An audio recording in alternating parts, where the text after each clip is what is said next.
Semaine, je lisais le livre de Kiyosaki intitulé « Le cadran du cash flow », un guide pour atteindre la liberté financière. Il y a un petit paragraphe qui a retenu mon attention. Dans ce paragraphe, l'auteur dit que les propriétaires d'entreprises qui réussissent augmentent leurs dépenses, mais que les employés qui réussissent augmentent leurs revenus. Pour moi, cela n'avait pas de sens au départ, car je ne comprenais pas comment l'augmentation des dépenses pouvait être une bonne chose pour un propriétaire d'entreprise, mais l'augmentation des revenus une mauvaise chose pour un employé. Je vais vous expliquer la raison dans les minutes qui suivent, mais laissez-moi d'abord vous dire que si vous avez lu les livres de Kiyosaki, vous savez probablement que la plupart de ces livres répètent les mêmes informations encore et encore. Il donne généralement 80% de graisse et 20% de viande à ses lecteurs. En d'autres termes, 20% des informations sont généralement nouvelles et le reste est répétitif. Je vais essayer de vous donner la viande seulement, sous la forme d'un top 9 des leçons à retenir de ce livre. Leçon 1. Pourquoi ne pas trouver un travail ? Kiyosaki raconte qu'après plusieurs tentatives pour devenir millionnaire, il y est finalement parvenu, mais a très vite tout perdu et s'est retrouvé à la rue.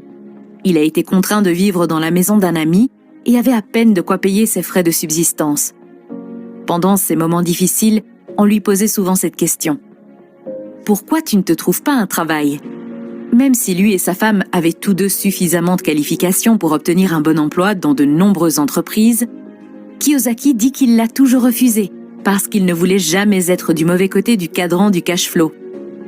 Vous connaissez probablement déjà le cadran du cash flow de Kiyosaki, mais laissez-moi le résumer rapidement.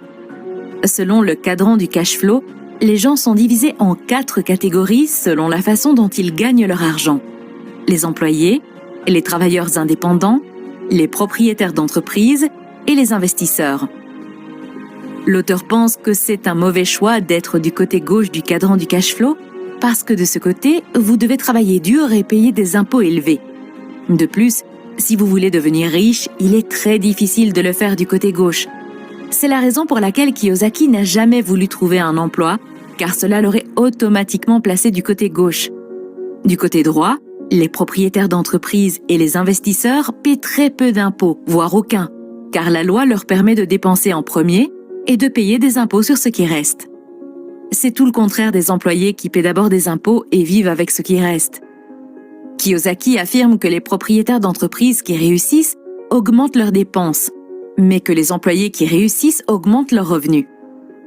Comme je l'ai dit au début de la vidéo, cela n'avait pas de sens pour moi au début. La raison en est